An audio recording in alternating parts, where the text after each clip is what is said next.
शिवेसीता श्रीमद्भगवद गीता साधक संजीवनी टीका अध्याय 3 श्लोक क्रमांक 4। न कर्मणामनावम्भान् नैष्कर्म्यं पुरुषोऽश्नुते न च सन्न्यस्सनादेव सिद्धिं समधिगच्छति।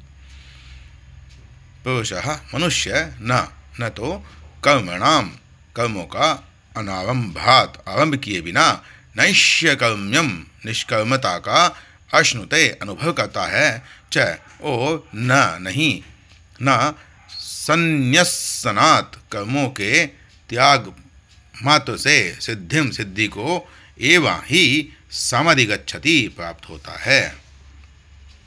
न कर्मणामनारंभान् नैष्कर्म्यं पुरुषोऽश्नुते।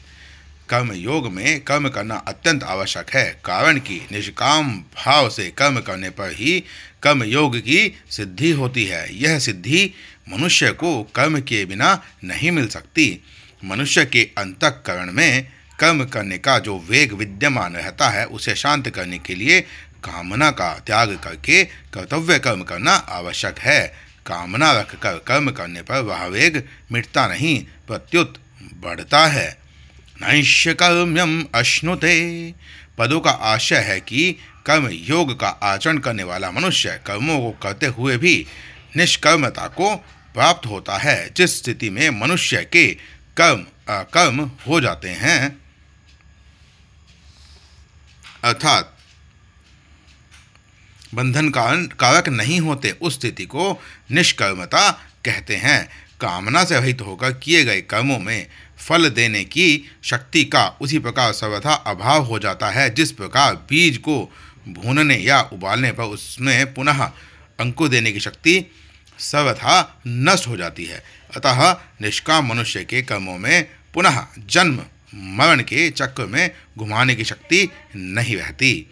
कामना का त्याग तभी हो सकता है जब सभी कर्म दूसरों की सेवा के लिए किए जाएं, अपने लिए नहीं।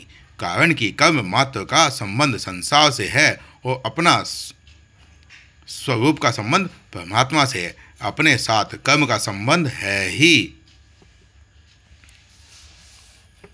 नहीं, इसलिए जब तक अपने लिए कर्म करेंगे तब तक कामना का त्याग नहीं होगा, और जब तक कामना का त्याग नहीं होगा तब तक निष्कर्मता की प्राप्ति नहीं होगी। न च सन्न्यसनादेव सिद्धिं समधिगच्छति। इस श्लोक के पूर्वार्ध में भगवान ने कर्म योग की दृष्टि से कहा कि कर्मों का आरंभ किए बिना कर्म योगों की निष्कर्मता की प्राप्ति नहीं होती। अब श्लोक के उत्तरार्ध में सांख्य योग की दृष्टि से कहते हैं कि केवल कर्मों का स्वरूप से त्याग कर देने से सांख्य योगी को सिद्धि अर्थात निष्कर्मता की प्राप्ति नहीं होती। सिद्धि की प्राप्ति के लिए उसे कर्तापन अहंता का त्याग करना आवश्यक है। अतः सांख्य योगी के लिए कर्मों का स्वरूप से त्याग करना मुख्य नहीं है, प्रत्युत अहंता का त्याग ही मुख्य है। सांख्य योग में कर्म किए भी जा सकते हैं और किसी सीमा तक कर्मों का त्याग भी किया जा सकता है, परंतु कर्म योग में सिद्धि प्राप्ति के लिए कर्म करना आवश्यक होता है। गीता अध्याय 6 श्लोक क्रमांक 3। मार्मिक बात। श्रीमद् भगवद गीता मनुष्य को व्यवहार में परमा सिद्धि की कला सिखाती है। उसका आशय कर्तव्य कर्म कराने में है, छुड़ाने में नहीं। इसलिए भगवान कर्म योग और ज्ञान योग दोनों ही साधनों में कर्म करने की बात कहते हैं। यह एक स्वाभाविक बात है कि जब साधक अपना कल्याण चाहता है तब वह सांसारिक कर्मों से उकताने लगता है और उन्हें छोड़ना चाहता है। इसी कारण अर्जुन भी कर्मों में से उकताकर भगवान से पूछते हैं कि जब कर्म योग और ज्ञान योग दोनों प्रकार के साधनों का तात्पर्य समता से है तो फिर कर्म करने के बाद क्यों कहते हैं, मुझे युद्ध जैसे घोर कर्म में क्यों लगाते हैं। परंतु भगवान ने दोनों ही प्रकार के साधनों में अर्जुन को कर्म करने की आज्ञा दी है। जैसे कर्म योग में योगस्थः कुरु कर्माणि, गीता अध्याय 2 श्लोक क्रमांक 48, और सांख्य योग में तस्माद् युधस्व भारत, गीता अध्याय 2 श्लोक क्रमांक 18। इससे सिद्ध होता है कि भगवान का अभिप्राय कर्मों को स्वरूप से छुड़ाने में नहीं प्रत्युत कर्म कराने में है। हाँ, भगवान कर्मों में जो जहरीला अंश कामना, ममता और आसक्ति है उसका त्याग करके ही कर्म करने की आज्ञा देते हैं। कर्मों का स्वरूप से त्याग करने की अपेक्षा साधक को उनसे अपना संबंध विच्छेद करना चाहिए। कर्मयोगी निस्वार्थ भाव से कर्म करते हुए शरीर, इंद्रियां, मन, बुद्धि, पदार्थ आदि को संसार की वस्तु मानकर संसार की सेवा में लगाता है और कर्मों तथा पदार्थों के साथ अपना कोई संबंध नहीं मानता। गीता 5वें अध्याय का 11वां श्लोक। ज्ञान योग में सत असत के विवेक की प्रधानता रहती है, अतएव ज्ञान योगी ऐसा मानता है कि गुण ही गुणों में बरत रहे हैं, अर्थात शरीर, इंद्रियां, मन, बुद्धि आदि से ही कर्म हो रहे हैं। मेरा कर्मों के साथ किंचन मात्र भी संबंध नहीं है। गीता 3वें अध्याय का 28वां और 5वें अध्याय का 8वां और 9वां श्लोक। प्राय सभी साधकों के अनुभव की बात है कि कल्याण की उत्कट अभिलाषा जागृत होते ही कर्म, पदार्थ और व्यक्ति परिवार से उनकी अरुचि होने लगती है, परंतु वास्तव में देह के साथ घनिष्ठ संबंध होने से यह आराम विश्राम की इच्छा ही है जो साधक की उन्नति में बाधक है। साधकों के मन में ऐसा भाव रहता है कि कर्म, पदार्थ और व्यक्ति का स्वरूप से त्याग करने पर ही हम परमार्थ मार्ग में आगे बढ़ सकते हैं, परंतु वास्तव में इनका स्वरूप से त्याग न करके इनमें आसक्ति का त्याग करना ही आवश्यक है। सांख्य योग में उत्कट वैराग्य के बिना आसक्ति का त्याग करना कठिन होता है, परंतु कर्म योग में वैराग्य की कमी होने पर भी केवल दूसरों के लिए कर्म करने में आसक्ति का त्याग सुगमतापूर्वक हो जाता है।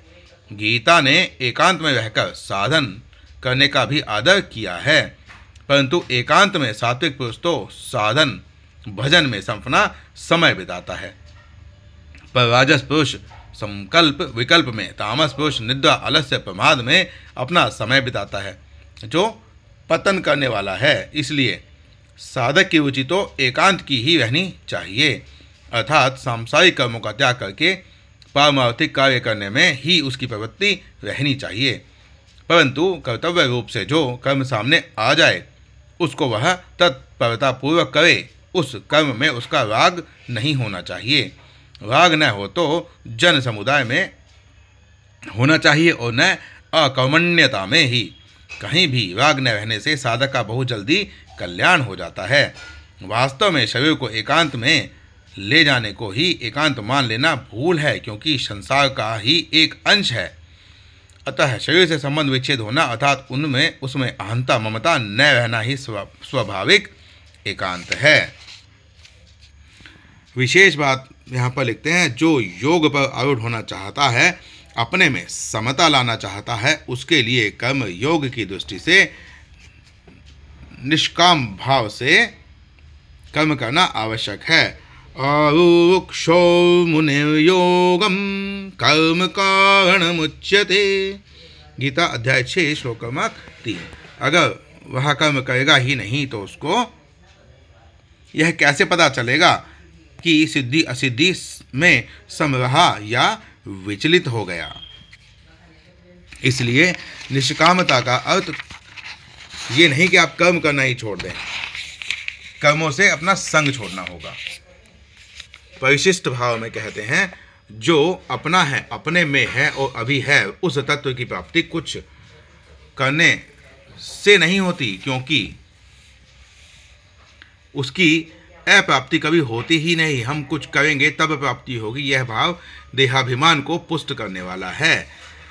प्रत्येक क्रिया का आरंभ और अंत होता है, अतः क्रिया करने से उसकी प्राप्ति होगी जो विद्यमान नहीं है, परंतु प्रकृति के साथ संबंध होने से के कारण प्रत्येक प्राणी में क्रिया का वेग रहता है और उसको क्रिया रहित नहीं होने देता।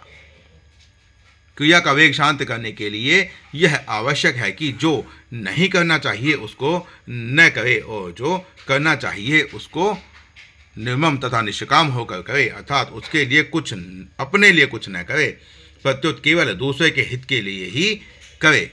अपने लिए करने से क्रिया का वेग कभी समाप्त नहीं होगा, क्योंकि अपना स्वरूप नित्य है और कर्म अनित्य है। अतः निष्काम भाव से दूसरों के हित के लिए कर्म करने से क्रिया का वेग शांत होकर प्रकृति से संबंध विच्छेद हो जाएगा और सब देश काल आदि में विद्यमान परमात्म तत्व प्रकट हो जाएगा, उसका अनुभव हो जाएगा। श्री सीताराम।